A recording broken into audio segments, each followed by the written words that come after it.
You look in the mirror and you see a civilized man. You pay your taxes, you hold the door open, you never raise your voice when you are angry. In fact, you try to convince yourself you are never angry at all.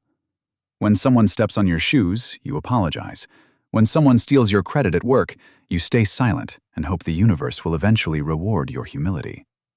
You have built an entire identity around being a nice guy. You believe that this niceness is your greatest asset. You think it makes you morally superior to the loud, aggressive, dangerous men who seem to take what they want. You tell yourself that the universe is just, and that one day your harmless, obedient behavior will be rewarded with respect, love, and success. You have been lied to, and worse, you have lied to yourself. The cold, unforgiving truth is this: you are not a good man. You are a harmless man.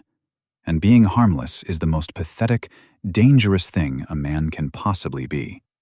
Let us tear down the beautiful, comforting facade you have built around your own weakness. Society has successfully conditioned you to confuse cowardice with morality. From the time you were a young boy, you were put into a system designed to domesticate you. You were told to sit still in a classroom for 8 hours a day. You were told that your natural aggression was a disorder. You were taught that anger is inherently evil, that ambition is greedy, and that the desire to dominate your environment is toxic. You were systematically, psychologically castrated. And the greatest tragedy is not that society tried to do this to you. The greatest tragedy is that you accepted the surgery voluntarily. You swallowed the pill. You put on the collar. You look at a rabbit in the forest. The rabbit is peaceful. It sits quietly.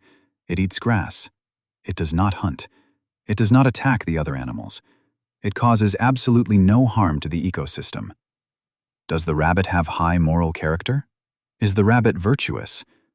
No, the rabbit is not peaceful because it has achieved some state of enlightened morality. The rabbit is peaceful because it has absolutely no other option. It has no claws. It has no fangs. It has no dense muscle mass designed for violence. Its peace is completely dictated by its absolute physical weakness.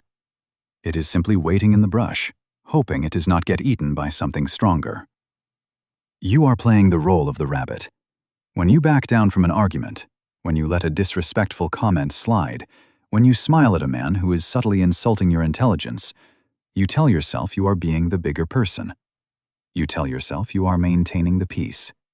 You convince yourself that walking away is a sign of your superior emotional intelligence. But your body knows the truth. Your nervous system knows you are lying. Pay attention to what happens inside your physical body in those moments. Feel the tension in your jaw. Feel the adrenaline flooding your veins, the sudden spike in your heart rate. Your biology is preparing you for combat. But you force it down. You swallow it. You put on a fake, weak smile. You are not choosing peace. You are submitting to fear. You are backing down because you do not have the capacity, the courage, or the teeth to fight back. You are incapable of enforcing your own boundaries, so you rebrand your cowardice as tolerance. You call yourself a pacifist, but a true pacifist is a man who is entirely capable of unimaginable violence, yet consciously chooses to keep his sword sheathed. If you do not have a sword, or if you do not know how to use it, you are not a pacifist. You are just a victim waiting for your turn. This is why you feel so profoundly empty inside. This is why you wake up with a quiet, lingering depression that you cannot explain with logic. You have completely disconnected yourself from your own life force. Aggression, ambition, and the capacity for danger are not inherently evil. They are neutral energy. They are the engine of human progress. They are the fire that builds empires, protects families, and enforces the borders of a sovereign life. When you extinguish that fire because society told you it was too hot, you do not become a saint. You become a shadow. You are left in the dark, shivering, completely powerless against a world that does not care about your feelings. Look at the cold data of how the world actually treats harmless men. Do women respect them? No. A woman might say she wants a safe, nice guy, but her primal biology tells a completely different story.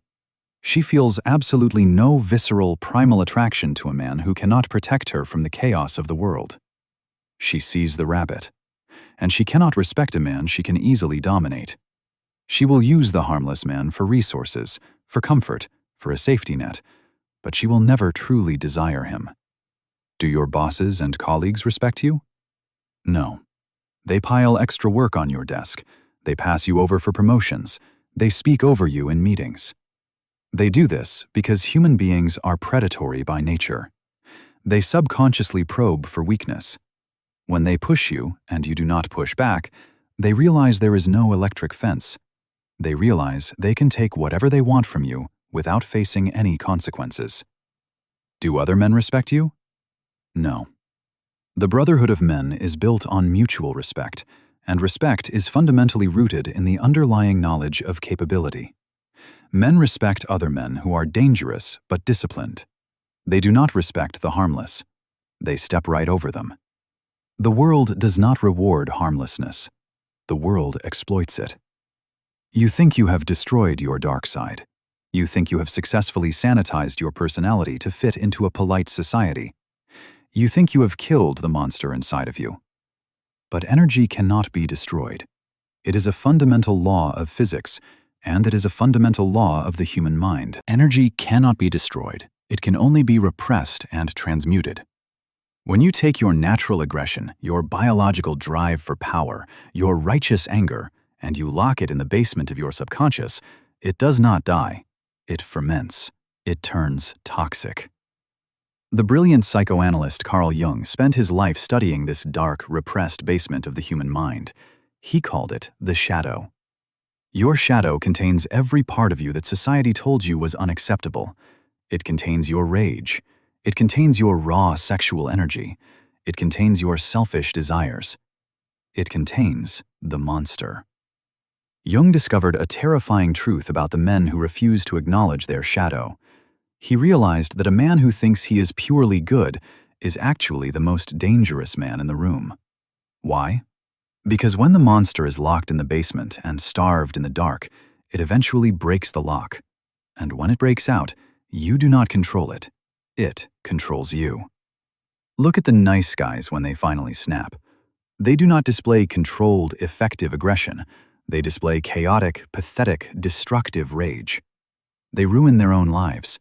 Or worse, because they cannot express their anger directly, it leaks out sideways. They become incredibly passive-aggressive. They become manipulative. They smile at you while secretly sabotaging you, entirely convinced of their own moral superiority.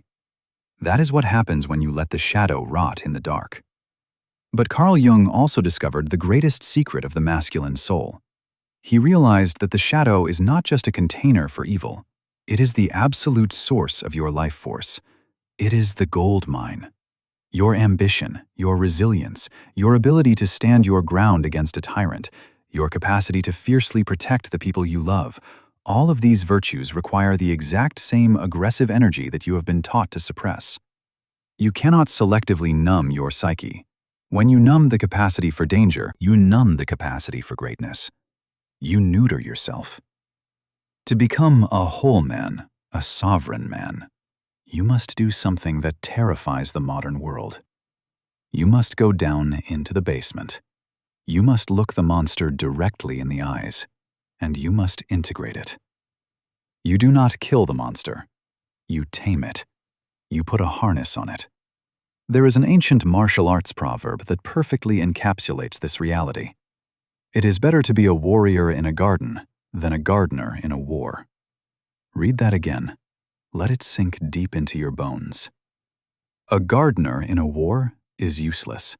He is completely defenseless.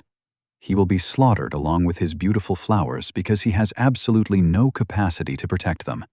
He is at the absolute mercy of violent men. This is the harmless man. This is the nice guy. But the warrior in the garden? The warrior is peaceful by choice. He is surrounded by beauty. He cultivates life. But he has a razor-sharp sword strapped to his waist. He knows exactly how to use it. And because every wolf in the forest knows he has that sword, they leave his garden alone. His peace is not a symptom of his weakness. His peace is the direct, unshakable result of his lethal capability. You must stop striving to be harmless. You must strive to become highly capable of danger, and then apply absolute, ironclad discipline over that danger. This is the difference between a tyrant and a king. A tyrant is controlled by his shadow. His raw aggression uses him.